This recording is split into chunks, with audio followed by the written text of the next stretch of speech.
가정에서 무슨 일이구라는 제목으로 하나님의 말씀 나누겠습니다. 지난주에 우리가 그 회당에서 무슨 일이고라는 제목으로 말씀을 나누었는데요. 지난주 말씀을 통해서 우리가 이 회당, 오늘날로 말하면 교회죠.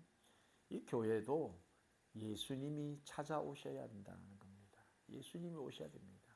말씀이신 주님이 그 교회 안에 계셔야 우리 모든 성도들이 예수님과 바른 관계를 형성할 수 있다. 예수님과 바른 관계를 형성할 때 비로소 그 관계를 통해서 열매를 맺는 열매를 맺는 교회가 될 수 있다. 이렇게 말씀을 드렸습니다.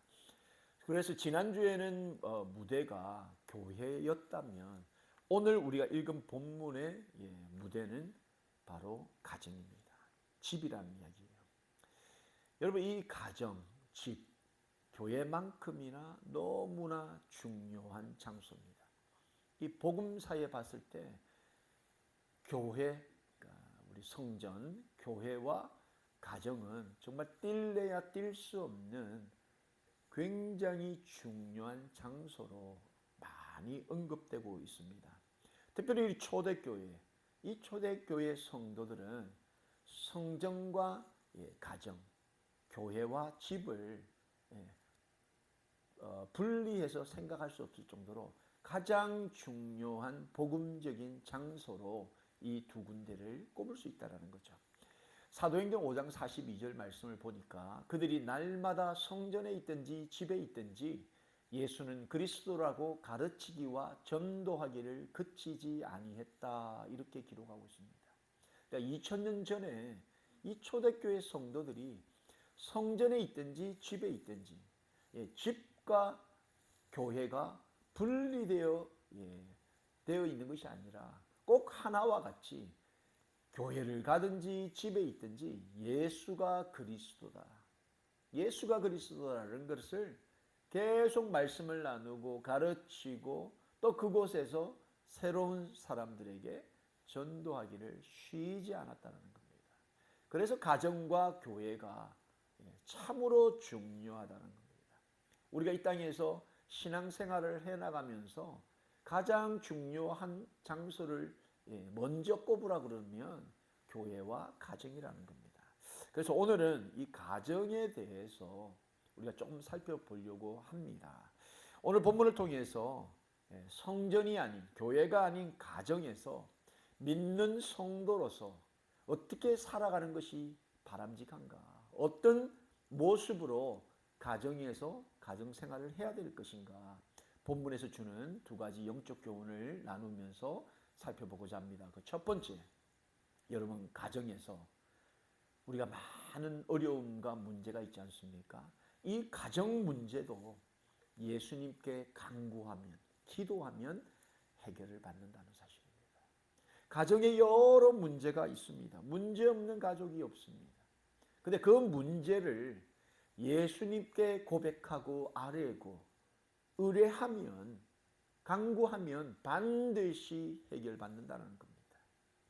오늘 우리가 읽은 이 본문을 보니까 예수님께서 시몬과 안드레의 집에 방문하셨다, 이렇게 기록하고 있습니다. 본문 29절에 보니까 회당에서 나와, 성전에서 나왔다는 이야기죠. 교회에서 나와서 곧 야고보와 요한과 함께 시몬과 안드레의 집에 들어가셨다.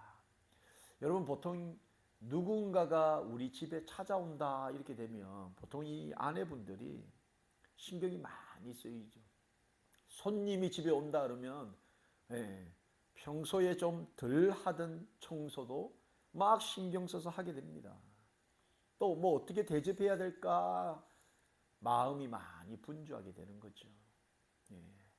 여러 가지로 신경 쓸 일이 생기는 겁니다. 사람이 찾아오게 되면. 근데 오늘 본문에 보니까 예수님 또 다른 인물들이 등장을 하는 거죠.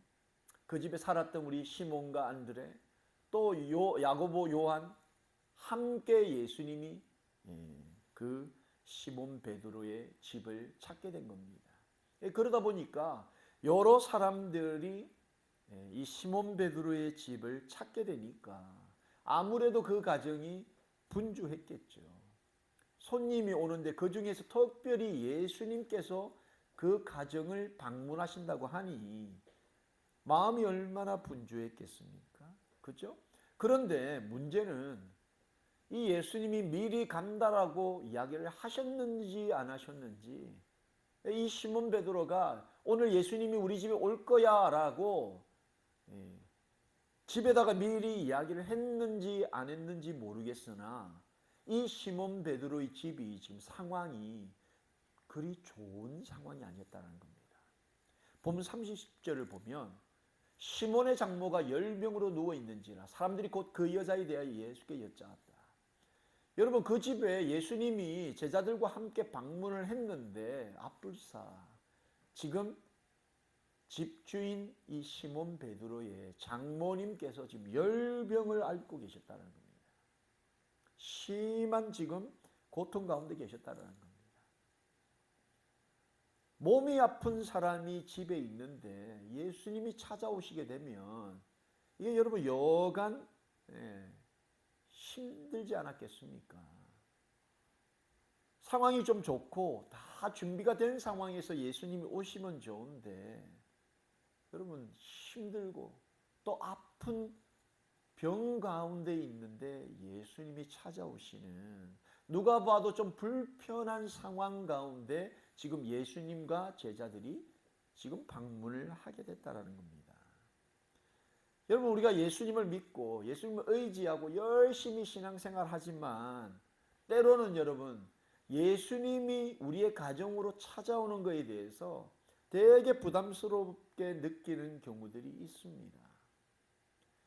특별히 집안 안에 가정 가운데 큰 문제가 있고 큰 어려움이 있고 여러분 참 말하기도 민망한 그런 어려움이 있을 때 예수님이 굳이 그런 어려운 부분까지 터치하시고 아시고 만지시고 개입하시기에는 너무나 부담스럽다 느끼는 그런 부분을 가지고 사는 성도들도 있다라는 겁니다.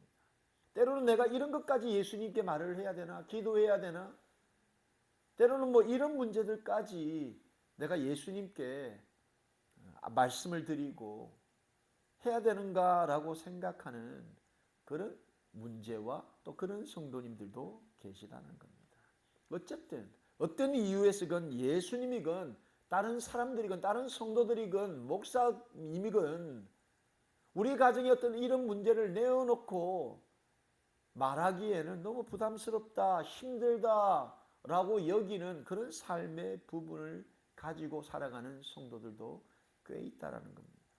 근데 문제는 여러분, 오늘 이 본문 30절 말씀처럼 그 여자에 대한, 그러니까 시몬의 장모님, 지금 아파하고 힘들어하고 열병을 앓고 계시고 이 병을 다른 사람들에게 알리기도 부담스러운 그 문제를 예수님께 여짜왔다라는 겁니다. 예수님께 간구했다라는 겁니다. 예수님께 기도했다라는 겁니다.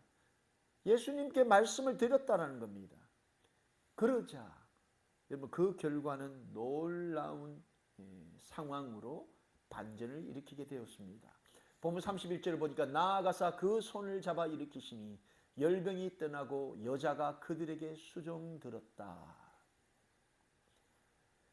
누가 봐도 그 부담스러운 상황, 사람들이 방문하는 것이 너무나 부담스럽고 힘든 그 상황 가운데 사람들이 예수님께 그 있는 사실 그대로, 문제 그대로를 예수님께 말씀을 드리자 예수님께서 그 장모의 손을 잡아 일으키시며 여러분 그 열병을 떠나게 하시고 결국은 이 장모님이 손님들을 대접하는 그런 상황으로 상황이 마무리되어져 버린 겁니다. 여러분 우리가 모두가 신앙생활을 하면서 살아가지만 여전히 우리 마음, 우리의 가정, 여러 가지 문제, 불편함, 고통, 역경 그런 부분들이 다 있습니다. 근데 문제는 여러분 이거를 갖다가 드러내기를 싫어하고 귀찮아하고 부담스러워하고 또 열심을 내지 못하면 여전히 여러분 우리는 이 이 문제를 떠안고 살아가야 된다는 사실입니다. 마치 예수님이 그 시몬 베드로의 집에 방문하셔서 그 열병을 앓고 있는 그 장모를 보았지만 사람들이 그 장모에 대해서 그냥 어두운 방 구석에 그냥 내어놓고 따로 예수님 그냥 오셔서 간단히 드시고 가시기를 원하고 적당하게 예수님 있으시다가 떠나시기를 바란다 그러면 예수님은 결코 그 시몬 베드로의 앓고 있는 장모님을 만날 수도 그분을 치유할 수도 없는 그런 어처구니 없는 상황이 벌어질 수도 있다는 겁니다. 예수님이 교회 공동체에 와 계시지만 우리가 주일날 예수님을 예배하면서 우리의 마음을 드러내고 우리의 문제를 고백하고 예수님께 이 문제를 해결해 달라고 치유해 달라고 우리가 간구하지 않으면 이런 역사를 경험하기가 쉽지 않다는 사실입니다. 우리의 가정도 마찬가지지 않습니까? 여러분 가정 안에서 예수님을 초대하셔야 합니다. 예수님을 지금 이 상황과 문제 가운데 직접 개입하실 수 있도록 우리의 문제를 잡아 일으키실 수 있도록 그 예수님을 우리의 문제 중심으로 초대해야 합니다. 모셔야 합니다. 간구해야 합니다. 기도해야 합니다. 아뢰야 합니다. 그래야 역사는 일어난다는 겁니다. 사랑하는 성도 여러분, 예수님께 고백하십시오.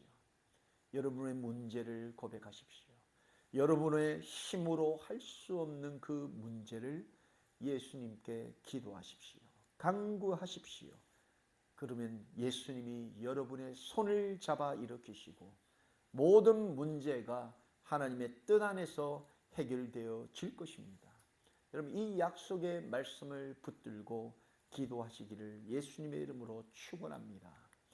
여러분 마태복음 8장 2절로 3절 말씀을 보니까 한 나병 환자가 나와 절하며 이르되 주여 원하시면 저를 깨끗하게 하실 수 있나이다 하거늘 예수께서 손을 내밀어 그에게 대시며 이르시되 내가 원하노니 깨끗함을 받으라 하시니 즉시 그의 나병이 깨끗하여 진지라. 여러분 이 나병 환자들은 아무렇게나 돌아다닐 수 있는 입장이 아니었습니다. 그들이 아무렇게나 돌아다니다가는 돌에 맞아 죽어도 법적으로 아무 문제가 없는 그런 입장에 있었던 사람들이었습니다. 그랬던 그 나병 환자, 한 나병 환자라고 성경은 기록하고 있습니다. 여러 나병 환자가 있지만 예수님께 나와서 그의 문제를 솔직하게 고백하고 주여 원하시면 저를 깨끗하게 하실 수 있습니다 라고 말했던 한 나병 환자가 있었다는 사실입니다. 여러분 그 한 나병 환자가 여러분이 되기를 예수님의 이름으로 축원합니다. 수많은 나병 환자가 있었지만 한 나병 환자가 주님께 나왔다는 겁니다. 예수님께서는 그 나온 나병 환자를 더럽다 추하다 불결하다 내어 쫓지 아니하시고 예수께서 손을 내밀어 그에게 대시며 이르시되 내가 원하노니 깨끗함을 받으라. 이게 예수님의 원하시는 겁니다. 예수님은 우리 모두가 죄인된 우리 모두가 문제와 어려움과 환난과 갈등과 질병과 아픔을 가진 우리가 주님께 나와 예수님 주님이 원하시면 내 이 모든 더럽고 썩어져가는 이 문제 주님 깨끗하게 하실 수 있습니다. 고쳐 주시옵소서라고 간구하고 기도했을 때 주님께서 역사하셨다는 겁니다. 여러분 육신의 질병이나 가난, 불우한 가정 형편, 자녀들의 연약함이 있습니까? 예수님께 간구하시기를 예수님께 기도하시기를 예수님의 이름으로 축원합니다. 기도하며 부르짖어야 합니다. 여러분 바라는 마음의 소원들, 가정의 소원들이 있지 않습니까? 기도하십시오. 믿고 간구하고 예수님의 손을 의지하며 나가시기를 예수님의 이름으로 축원합니다. 여러분 어디 이것뿐이겠습니까? 우리 가정의 연약한 믿음이 없음을 예수님을 직접 만나기 원치 않는 우리의 이 형편, 부끄러움을 주님께 기도해야 합니다. 간구해야 합니다. 육신적인 열병으로 누워있는 것이 아니라 믿음이 없어 누워있는 모습, 여러분, 육신적인 어려움이 없다 할지라도 믿음이 없어서 누워있는 우리의 모습, 일어나지 못하는 모습, 예수님을 섬겨야 하는데 지금 오신 예수님을 대접해야 하는데도 불구하고 일어나지 못하고 있는 우리의 영적 상태라면 우리도 기도해야 합니다. 간구해야 합니다. 여러분, 성경 구절 가운데 가장 슬픈 구절을 꼽으라고 한다면 저는 시편 102편을 말할 수 있겠습니다. 이 시편 102편을 소개하는 그 글을 읽어보면 뭐라고 되어 있냐면, 공고한 자가 자기 마음이 상하여 그 근심을 여호와 앞에 토하는 기도, 이렇게 기록되어 있습니다. 시편 102편, 공고한 자가 마음이 상하여 그 근심을 여호와 앞에 토하는 기도. 이 나라 잃은 백성들, 나라 잃은 노예와 같은 이 백성들이 정말 살아계신 하나님 앞에 토하는 기도의 기도문을 기록하고 있는데, 그 기도문을 읽어보면 여호와여 내 기도를 들으시고 나의 부르짖음을 주께 상달하게 하소서. 나의 괴로운 날에 주의 얼굴을 내게서 숨기지 마시고 주의 귀를 내게 기울이사 내가 부르짖는 날에 속히 내게 응답하소서. 여러분, 나라를 잃어보셨습니까? 여러분, 자유를 잃어보셨습니까? 모든 것이 사라진 그 상황, 자식과 가정을 잃어버리고 나라를 잃어버리고 그 아픔 속에 살아가던 주의 백성들이 하나님을 향하여서 그 마음을 토로하면서 주여 내 기도를 들어주옵소서, 내 부르짖음을 들어주시옵소서, 내게 응답하여 주시옵소서, 간절하게 하나님 앞에 기도하고 있다는 겁니다. 여러분, 어렵고 힘든 우리의 삶과 가정의 문제에도 기도만이 해결책 될 수 있음을 여러분 믿으시기 바랍니다. 하나님께 기도하고 토할 때 바로 그때 비로소 예수님이 우리의 손을 붙들어 주실 줄로 믿습니다.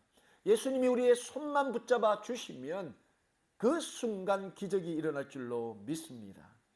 여러분의 가정을 위해 가정의 소원, 어려움, 환난, 염려, 걱정, 아픔, 모든 상처를 다 주님께 고하시고 토하시고 기도하셔서 주님의 손이 여러분 가정 가운데, 여러분의 문제 가운데 역사하실 수 있도록 여러분 기도하시기를 예수님의 이름으로 축원합니다. 둘째, 오늘 이 본문이 주는 우리의 영적 교훈, 여러분 문제가 해결되기만 하면, 여러 가지 어려운 우리의 상황이 해결되기만 하면, 그러면 우리는 가장 가치 있는 일을 감당할 수 있다는 겁니다. 아무리 큰 문제, 어려움이 있어도 여러분 기도하고 하나님께 간구하고 하나님의 그 손을 의지하면서 토하고 기도하고 맡기면 주님이 그때부터 일하신다는 것을 여러분 믿으시기 바랍니다. 우리가 기도하고 토할 때 바로 그때가 주님이, 예수님이 일하실 타이밍인 줄로 믿습니다. 이 시몬 베드로의 장모님 입장에서 예수님을 만난다는 것 참 힘들고 부끄러운 것일 수도 모릅니다. 여러분, 아파가 있으니 뭐 세수를 하겠습니까? 단장을 제대로 하겠습니까? 얼마나 어렵고 힘든 상황인데 예수님이 그 집으로 찾아오셨다고 하니 얼마나 부담스러웠겠습니까?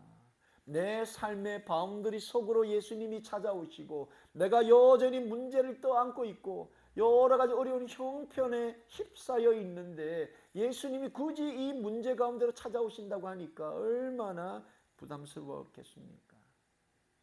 그러나 그 무겁고 힘들었던 상황이 예수님께 간구하고 기도하고 예수님 앞에 나아갔더니 예수님의 손에 의해서 모든 것이 해결되고 거뜬해지고 급기야는 일어나 이제 예수님과 다른 제자들을 기쁨으로 섬길 수 있는 그런 상황이 되었습니다. 여러분, 고침받고 치유받게 되면 공통적으로 나타나는 현상이 있습니다. 육신의 문제, 이 문제를 해결받으면 여러분 사람이 달라집니다. 내 문제를 주님께 기도했더니 주님이 그 문제 가운데 개입하셔서 해결하시고 나를 일으켜 세우시면 그때부터 영적이든 육적이든 사람이 다르게 변한다는 겁니다. 이 경험을 하게 되면 세상이 달라 보입니다. 이 경험을 하게 되면 예수님이 달라 보이게 되는 겁니다. 이 경험이 너무나 중요합니다. 이사야 30장 26절 말씀을 보니까 여호와께서 자기 백성의 상처를 싸매시며 그들의 맞은 자리를 고치시는 날에는 달빛은 햇빛 같겠고 햇빛은 7배가 되어 7날의 빛과 같으리라.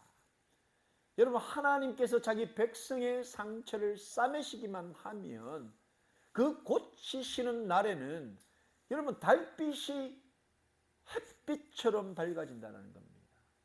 어두웠던 그 어둠이 모두 사라지고 햇빛과 같겠고 그 햇빛은 7배가 되어 빛날 날의 빛과 같다. 이렇게 성경은 기록하고 있습니다. 여러분 주님이 우리의 문제에 개입하셔서 우리의 문제를 해결하시기만 하면 우리 마음에 있었던 그 죄의 어두움이 다 사라져버리는 겁니다. 죄의 죄책감이 다 사라져버립니다. 관계의 여러 가지 아픈 찌꺼기들이 다 사라지고 빛 대신 주님이 우리를 지배하시고 우리를 다스리시게 된다는 겁니다. 그 예수님의 빛이 우리 가운데 있으면 이 빛은 우리를 바라보는 모든 사람들에게로 밝게 비춰서 그 환한 빛을 통하여서 많은 사람들이 살아계신 그 하나님을 발견할 수 있게 만드는 그런 경험을 우리에게 준다라는 겁니다. 이 어두운 달빛이 여러분 대낮에 환한 햇빛처럼 다가오는 인생, 여러분 이 인생을 우리가 소망하며 주님께 나아가야 되지 않겠습니까? 주님의 만지심을 경험한 사람들은 이 밝은 빛을 소유하고 그때부터 세상에 가장 가치 있는 사역, 가장 가치 있는 사명을 감당할 수 있는 성도로 거듭나게 된다는 겁니다. 여러분 우리 인생에 예수님을 만나고 예수님을 경험하고 예수님의 손을 경험하게 되면 우리의 가정뿐 아니라 우리의 가정 안팎의 여러 변화들이 일어나게 되는 것입니다. 특별히 오늘 본문 32절 33절 말씀 보니까 저물어 해질 때에 모든 병자와 귀신 들린 자를 예수께 데려오니 온 동네가 그 문 앞에 모였더라. 여러분 이 장모의 사건, 누웠던 장모가 예수님의 손에 의해서 일어나 제자들과 예수님을 섬기기 시작하자 그 능력들이 그 가정, 그 집 담벼락을 넘어서 그 온 동네에 있는 여러 문제, 여러 아픔, 상처, 질병 있는 사람들에게까지 그 영향력이 전하여 졌다라는 사실입니다. 저물어 해질 때에 모든 병자와 귀신 들린 자를 예수님께 데려오고 여러분 온 동네가 그 집 문 앞에 시몬 베드로의 집 문 앞에 일어나 수종들은 그 시몬의 장모의 집 앞에 몰려들었다라는 사실입니다. 이게 여러분 사람이 가정이 교회가 예수님께 기도하고 예수님의 만지시는 그 손을 경험하게 되면 일어나는 현상들이라는 겁니다. 해가 저물어 버렸습니다. 당시 해가 저물면 여러분 다른 행동할 게 없습니다. 살아날 방법이 없습니다. 아픈 자들이 아무리 해가 떨어져 버리면 손을 쓸 상황이 못 되는 겁니다. 고칠 방법이 없는 겁니다. 해가 저물어 버렸습니다.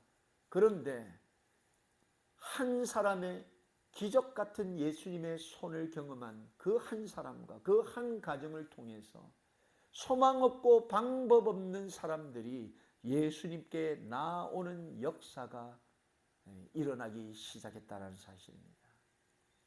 여러분 기도하고 회복되고 생명이 살아 움트기 시작하는 그 성도 한 사람, 한 가정을 통해서 여러분 그 온 동네가 예수님께 나아오는, 그래서 세상에서 가장 가치 있는 일을 감당하게 하시는 그 하나님의 능력이 그 안에 존재하게 되었다는 사실입니다.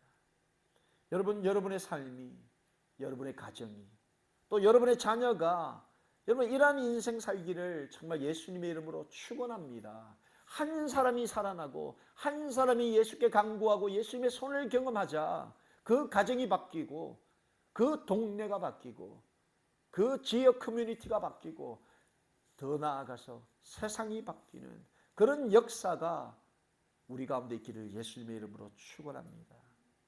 여러분, 적어도 예수님을 믿는 그리스도인이라면 우리의 인생을 통해서 해가 저물어 오갈 데 없고 소망이 없고 희망이 없고 여러분 가난하고 소외되어서 환영받지 못하는 많은 인생들에게 정말 길을 열어주고 예수님을 만날 수 있는 그 길을 열어주는 그런 넉넉한 여러분 나무 같은 그런 인생을 살아야 되지 않겠습니까? 예수님이 내 인생 중심에 계시고 예수님이 우리 가정 센터에 자리 잡고 계시고 우리의 직장과 삶의 터전 중심에 계실 때에 여러분 이런 일들이 일어나기 시작한다는 겁니다. 여러분을 축복하며 말씀합니다. 시편 92편 12절 14절의 말씀에 의인은 종려나무같이 번성하며 레바논의 백향목같이 성장하리로다. 이는 여호와의 전에 심겼으며 우리 하나님의 뜻 안에서 번성하리로다. 그는 늙어도 여전히 결실하며 진액이 풍족하고 빛이 청정하다. 이렇게 기록하고 있습니다. 하나님을 경험하고 예수님이 우리의 삶 중심에 들어와 계시는 성도, 문제와 어려움이 있다 할지라도 주님께 간구하고 기도하여서 그 예수님의 기적의 손을 경험한 사람들, 그 사람들은 여러분 종려나무같이 번성하고 레바논의 백향목같이 성장한다는 겁니다. 그 성장을 통하여서 여러분 하나님의 뜻 안에서 번성할 뿐만 아니라 그는 나이가 들고 늙어도 여전히 열매를 맺고 진액이 풍족하고 빛이 청정하여서 수많은 사람들에게 그 넉넉함을 나눌 수 있는 그런 인생을 살게 된다는 사실입니다. 그리고 여러분 복 있는 사람을 시편 3절에 뭐라고 말씀하고 있습니까? 그는 시냇가에 심은 나무가 철을 따라 열매를 맺으며 그 잎사귀가 마르지 아니함 같으니 그가 하는 모든 일이 다 형통하리로다. 하나님을 경험하고 예수님을 경험하고 그의 손을 의지하는 사람은 시냇가에 심은 나무처럼 여러분 철을 따라 열매를 맺는다는 겁니다. 눈이 내리고 비가 내리고 바람이 분다 할지라도 그 잎사귀가 여러분 마르지 아니하고 철을 따라 열매를 맺어 그 열매를 통하여서 자녀를 먹여 살리고 가정을 먹여 살리고 교회를 먹여 살리고 믿지 않는 수많은 영혼들을 먹여 살리는 가장 가치 있는 일을 감당하게 된다는 사실입니다. 성도의 인생과 여러분 성도의 가정은 본인만 구원받고 본인만 치유받아 회복되고 잘 사는 그런 인생으로 끝나서는 안 됩니다. 본인 치유받고 구원받은 것처럼 치유가 필요하고 구원이 필요한 다른 사람들을 여러분 돌보고 보살피는 인생을 살아야 합니다. 여러분 이 일을 위해 친히 예수님께서 오셨고 가는 곳곳마다 예수님께서는 병든 자를 고치시고 회복시키셨습니다. 여러분 이제 이 일을 믿는 자들, 믿음으로 회복된 자들에게 맡기셨고 우리가 그 일을 이제부터 감당해야 합니다. 본문 34절 말씀을 보니까 예수께서 각종 병이 든 많은 사람을 고치시며 많은 귀신을 내어 쫓으셨다. 이렇게 기록하고 있습니다. 예수님께서는 친히 수많은 연약한 자들을 담당하시고 그들을 고치시고 치유하셨습니다.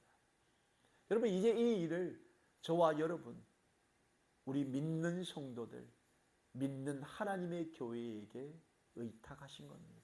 능력을 우리 가운데 주셨습니다. 여러분의 문제가 있습니까? 여러분 주님께 나아가셔야 합니다. 주님께 기도하셔야 됩니다. 날마다 그 주님의 손을 붙잡아야 합니다.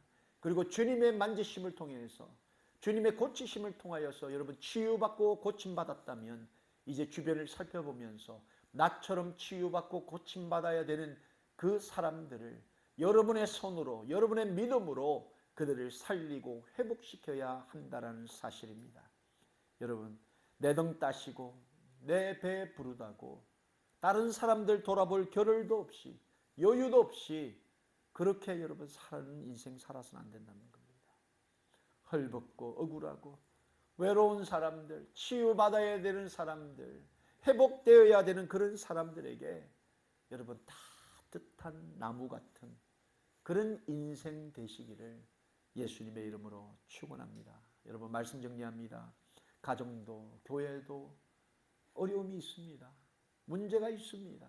그러나 여러분, 우리 인생길 가운데 문제 없게 하소서, 어려움 없게 하소서라고 기도하는 것이 아니라 문제가 있고 어려움이 있다 할지라도 예수님 기도하게 해 주옵소서, 간구하게 해 주옵소서, 무릎 꿇을 수 있도록 도와주시옵소서. 여러분, 기도하십시오. 기도해서 치유받고 치유를 통해서 회복되면 그때부터 다른 사람들이 보이기 시작하는 겁니다. 나처럼, 우리 가정처럼 회복되어야 할 사람이 그때부터 여러분 보이기 시작한다는 겁니다.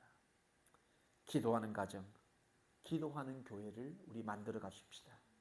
어려움이 있을 때 더욱 기도하고 기도 제목이 있을 때 더욱 토하는 그런 가정, 토하는 교회, 그런 교회 가정 되기를 우리 모두 기도하십시다.